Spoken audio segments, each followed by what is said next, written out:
I'm Amit Gupta. I'm the founding partner of Studio Symbiosis. So it's a company which was started 12 years ago. We started the company in London.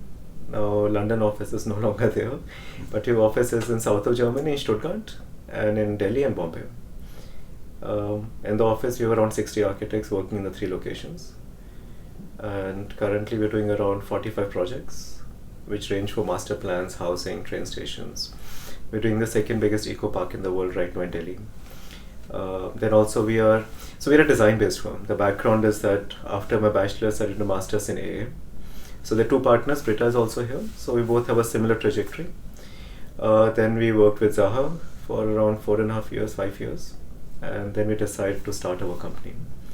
So when we started, there was a little bit of echo of Zaha because, it's a natural thing because if you're trained in a certain way. But then after working in India for a couple of years, the architecture itself started adapting because you saw the problems and issues which the country has in terms of different typologies of buildings. What would make maybe more sense to Indian climate, Indian construction methodologies. So our design started adapting itself. So it was a very gradual shift from how we were trained to what we are doing now. So at Symbiosis, we really believe in performance-driven architecture. So we believe that architecture should not be just about creating nice-looking forms. This is what we were trained to do. But architecture should have something much more than just making things look cool, which a lot of people strive to do. So when we speak about performance-driven architecture, performative aesthetics, so every project based on the criteria of the project, we try to do something which improves the sustainability of the project and it improves the experience of the project. So we don't believe in form or function. We believe in performance and experience. So because at the end of the day, it's a user who's using the space. It's his experience which matters the most to us rather than anything else. So now in India, because 90% of the projects which you're doing are there, so it's very harsh climate at times, construction technologies are compromised. At the end of the day, what you deliver should be better than what you design in terms of quality. So our design changes based on which part of country we are designing something. So let's say in Bombay and Delhi, we will be a bit more free in terms of construction technology, CNC routing, 3D printing. But if we go into some other places, let's say we're doing some resorts in Rajasthan. So there the construction technology is really using stone as a material for creating the walls and lime plaster, which is a traditional technique which is there. So the sustainability also comes of retaining the craftsmanship of the country.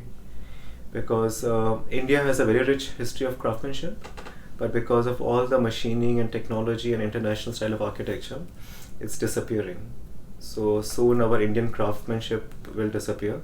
But then again, it's not like we're trying to integrate craft in every project.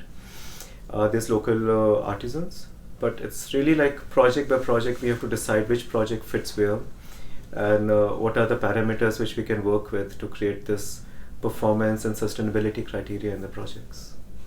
I think there's a lot of facets to sustainability. One is of course the international standards of LEED and GREHA in India. But for us, I don't believe in this so much because I think it's a lot of paperwork which has to be done, a lot of boxes to be ticked. I think sustainability in certain parts is really heat gain radiation, trying to reduce the cooling loads, trying to give optimum lux level in office spaces by creating a jali facade or a fenestration with a perforated facade, trying to control, maybe optimizing the light which is entering into office.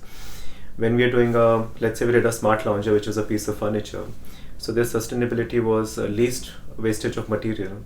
So we used a traditional technique of curving where we created a curvilinear form just through stress analysis and then sustainability is also, like I said, retaining the craftsmanship. So I think sustainability has a lot of facets to it. It is not just about putting solar panels and creating more energy and net zero, but sustainability should be sustainability of a lot of things, materials, people, and of course the resources. I think we did this office building 8 years ago, Punjab Kesari headquarters. So this was for us a shift from a very formal approach to a more performance-driven approach. So just because this project was the key moment for us in the practice, where the shift happened for us, where we started looking at radiation analysis and lux level analysis, and a lot of these other tools were incorporated. So I think for us this was really the most critical project in the practice where the shift happened. And in the current trend, I think we did this one air purification tower called Verto. So this is another innovation for us in terms of really trying to get construction technology, because for us in India, the biggest challenge is construction. You can make nice renderings, but you cannot deliver them. So with this, we really looked at a lot of construction methodologies with 3D printing the molds, casting, recasting, which material for the mold has to be there. So apart from just performance driven, it was also construction methodology which we tried to perfect. And at times what you do for a smaller project, the understandings you can take to a bigger project also. So for us, these two projects really stand out in terms of innovation in technique and designing for us in our office. AI softwares which you're speaking about, you just put some keywords and the iterations are there. As a designer, of course, you can control it.